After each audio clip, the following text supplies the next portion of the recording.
In a world overrun by gambling slop and roguelike games arriving too late to the trend they're trying to be a part of. In a world of fast-paced competitive PvP games that blend your brain into mush and have you so dopamine addicted that you go on your phone during the 10-second loading screen. In a world where people are wrong and think deck-building roguelikes games are oversaturated and stopped being fun 2 years ago, there arises one game from the pits of Old Faithful, a self-published sophomore game by Thunderrock Innovations.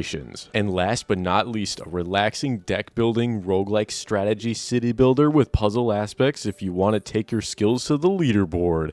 What's going on, gspree gang, and welcome back to another deck building roguelikes game. I'll preface, this one is a hard K, now say it with me, roguelike. It's been over a month since I've made a video on a deck builder, and even longer since I've introduced y'all to a new one. So when the developers of Islantiles slid into my email inbox with some juicy cards and a beautifully stylized game on a tile set, I knew in 10 seconds that I needed to play this game, whether I make a video on it or not. But since they so graciously approached me and poked fun at all the emails they sent on Twitter, I figure I'll serve the best justice that I can. It feels like forever since I've properly stood up and talked about a deck builder, so let's get right into it. First off, again, the art style was a huge pull for me. Not sure what it is, but it's just so beautiful and then wonderfully complemented by the pop-up animations, really just bringing human civilization to an undomesticated land. Capitalism! Second, you probably want to know is what the heck you're looking at and how the heck it all works. Never fear, gang, I've been around the block when it comes to overviews, and let me air it out for you. You see this, right? It's an island. You have 8 of these in one run, and then 4 turns or 4 seasons to conquer each island. During those seasons, you have a point goal that you need to meet by playing these cards in their specific places, and then also utilizing a multiplier to get to said number. Once you bring that number down to 0, you pass the island, you go on to the next one. You build up numbers by playing these cards, which collect these icons. You can also get assistance with building up these numbers with technologies, which they also transfer into multipliers. So you can get multipliers from technologies and then these luxuries on the corner. And kind of once you figure out this luxury system, you're really set on multipliers, and then you just have to figure out what kind of playstyle you want to do for this technologies thing. If you have a little bug in your brain that really loves being scratched with meticulous, I'm going to fully optimize the shit out of everything that I can with this hand, with this board, and with just this one turn, you can absolutely do that. The thing's absolutely going to get scratched so much it's bleeding. You will love all of the optimization and all of the combinations that you can pull off here. It will be perfect for you. Let's go back to this luxury multipliers thing. It gets absolutely insane. I just barely kind of figured out how it works, but I'm still really trying to master this beast. Yes, I did skip the tutorial introduction for luxuries because there was a lot going on. All right, gang, how are we feeling? I know that was a lot, but you're ready to throw some numbers at a leaderboard, right? All right, let's go. This is one of 3 games ever where I've been actually interested in climbing the leaderboard, and it doesn't actually get me anything. But right now with the demo, there's not a whole lot to offer once you've completed all of the difficulties. We'll get to that stuff in a minute. So I really just want to see if I can climb up the leaderboards. I don't know how these people got to 1 million. I'm sure they're developers, so that kind of makes sense, but I completed the hardest difficulty with 202,000, and that got me to 8th place, so honestly, I'm pretty happy. I made top 10 at least. But I'm sure that's gonna drop anyway. I'm already down to number 10, so if you see me on my way down, be sure to wave. It adds a little bit of angst to the side of this cozy game, so if you're into that thing, go nuts. However, you can completely just play this as a little cozy city builder game, because honestly, it would be a really relaxing game if I wasn't trying to click on every single card, drag them over every single tile to make sure that what I'm playing makes sense, and then pairing it with another card that makes sense for the multiplier with those luxuries, and then just placing, maybe I want to do an iron mine, but maybe I want to do a gold mine, but maybe I want to focus more on the rivers and collecting fish and stuff. Maybe I play more cards, maybe I play less cards, maybe I stat pad my luxuries. Should I play some more around my technologies and build for my technologies, or get buff tiles to be able to upgrade my cards and get me more cards? And then do I want more lower cost cards, or do I want more higher cost cards? Okay, calm down.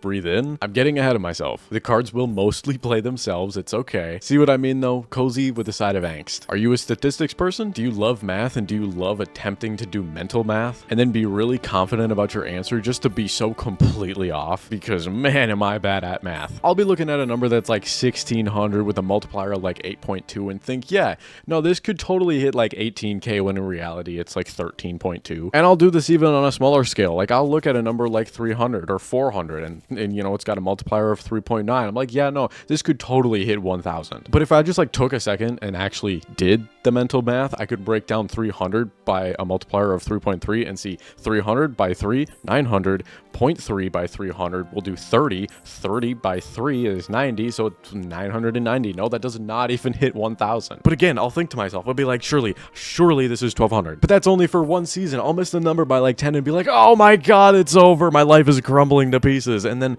everything will just shift over. We'll go from, spring to summer, and then summer to fall, and then fall to winter, and then the year will be over. Then once that point hits, if you don't hit your number, you lose the run. So you're not losing the run after you finish the first season. Don't worry, you're gonna be okay. So quite seriously, sit back, relax, and try not to overthink yourself. There's also 0 time limit, so you can spend 5 minutes on one season if you want to. But I do want to hit that leaderboard position though. Aside, now the numbers are great and you can do the mental math if you want to, but I'm gonna be honest, I let my relics do all the work for me. I let the technologies just take the entire game. I typically just try to play the highest number cards I can find and then let Mother Nature play the rest. In other road mapping news, I'm excited to see what other kind of technologies we get on the first release, which comes, I believe, in Q1 2026. Editor will correct me if I'm wrong. There's over 100 teased technologies and we only see like 30 of them in the demo. There's also only one civilization we can choose from, which grants us a technology which gets just 2 of the multipliers at the end of the season. And there's 7 more civilizations teased, which means 7 different play styles because you start with a different relic. I'm sorry, I keep saying relic technology.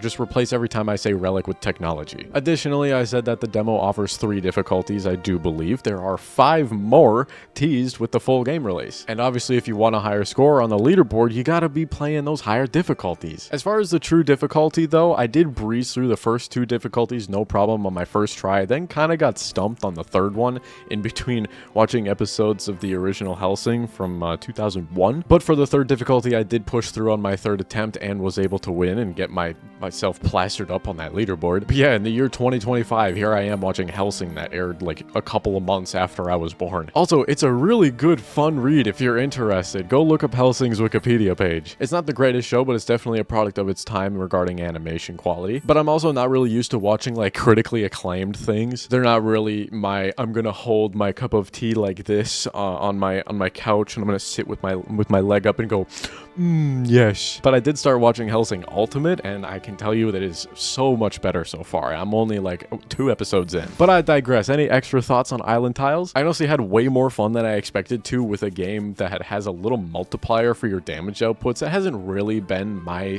cup of tea. I mentioned gambling slop at the beginning of this video, and I think that's a really good term, and I've kind of been trying to spread it around my locale. Seriously though, this is not a gambling slop. It doesn't feel like a gambling slop. It just feels like a good, honest to God roguelike. I just recognize basic number that you play, add cards to, you get a multiplier that multiplies it, and then you just try to get the biggest number. Then I think to myself, man, am I bad at keeping track of these numbers? Maybe this game just isn't for me. Although I will say the pacing is really nice. I really love the run speed. It doesn't feel like it drags on for too long, and sometimes it feels like over too soon. You can really take it as your own pace, go as fast or slow as you want to, which is honestly a really good mark of a roguelike in my opinion. You can really just ignore the construct of time. It does have a fairly high learning curve to get into initially, but the tutorial does a really awesome job. So once you take your time with that and then take your time with your first run, you can really start figuring out everything else that comes with the game. Then you take on higher difficulties, you learn higher tech, like mastering these luxuries. Then you can really start hitting the ground with these technologies and going based on what this game gives you rather than trying to brute force a specific playstyle, which is definitely something that I was doing for the first few runs. But what am I looking for in the future though, and do I really expect a whole lot from this game? No, I think they have something absolutely fantastic, and the stuff that they've teased so far is really promising. It's really just up to the devs. I'm really excited to see what other kind of technologies that we get and how much those technologies are going to, feel like they have an impact in the game. I think the new civilizations are going to be awesome. I love having a different way to start the same run, and then having difficulties like that is just so perfect because, I mastered the early difficulties. I go on towards the next ones, and then that's really the main reason that keeps me playing Slay the Spire and Nine Kings, is that, you know, I've done everything, I've unlocked everything in the game. Now I'm just gonna try and one up myself, and then one up myself, and then one up myself. It's just kind of one of those games for me where I just kind of throw it on, I play it for a little bit, maybe 10-20 minutes, I'll pause it, come back to it later, but that game's just gonna always be in the back of my mind. So again, I did really enjoy this demo, and I'm excited to see where it goes. So the demo for Islantiles is out now. I will put the Steam link in the description below. I do believe, again, I will correct myself if I'm wrong, but the game is set to release Q1 of 2026. But gspree gang, I want to thank you all for joining me here today. I really appreciate it. Really embrace the incoming holiday season. New episodes coming out on gspree every single Monday at 3 p.m. Central Time, as well as a video over on the Overstock, also linked in the description, Wednesdays and Fridays. I don't know why I said Fridays, I meant Saturdays. So Fridays is like an optional day for me. But have a wonderful rest of your day, night, week, weekend, folks, and I will catch you the next time you catch me.